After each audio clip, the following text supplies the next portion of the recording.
compute the partial derivatives of these functions. Partial derivative means that you differentiate while regarding the other variable as a constant. So if you're differentiating this by x, you consider this entire thing as a constant because these are y, sine y, these are all considered as constants, so that just becomes 0. So you only have to differentiate e to 3x. But because of the chain rule, 3x is nested inside e to something, so this is e to 3x, pull the 3x out and you differentiate, so that's equal to 3 times e to 3x. On the other hand, if you differentiate by y, e to the 3x is now considered as a constant, because if x is constant, then 3x is a constant, and e to any constant value will be a constant. So that's just a constant. So you get 0 if you differentiate, and you only have to differentiate 5y sine y using the derivative with respect to y. But when you do that, since you have 5y and sine y, both functions of y, you have to use the product rule. Differentiate the first part, leave the second, but in the next stage you differentiate the second, leaving the first. 5y differentiates to 5,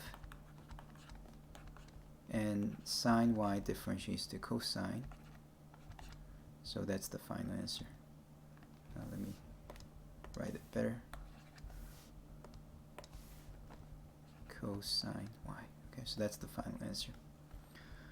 Okay, how about this one? Well, this time if you differentiate by x, this is a constant multiple, and constant multiples you just leave it. It doesn't go away. Just like 3 is a constant multiple. When you differentiate 3x, it's just 3. 3 doesn't go away, right? So this will be just differentiating x. If you differentiate x by x, it's just 1. So x just becomes 1. Same thing happens here. X just becomes 1 if you differentiate.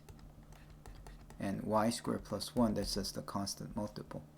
So this is 3e to the y minus 2y squared minus 2. And then if you differentiate f by y, then e to the y is the function. 3x is considered as a constant. But what's the derivative of e to the y? E to the y has the derivative of e to the y, right? So that doesn't change.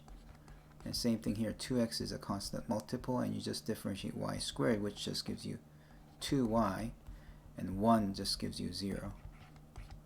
Okay? And therefore this will be 3x e to the y minus 4xy.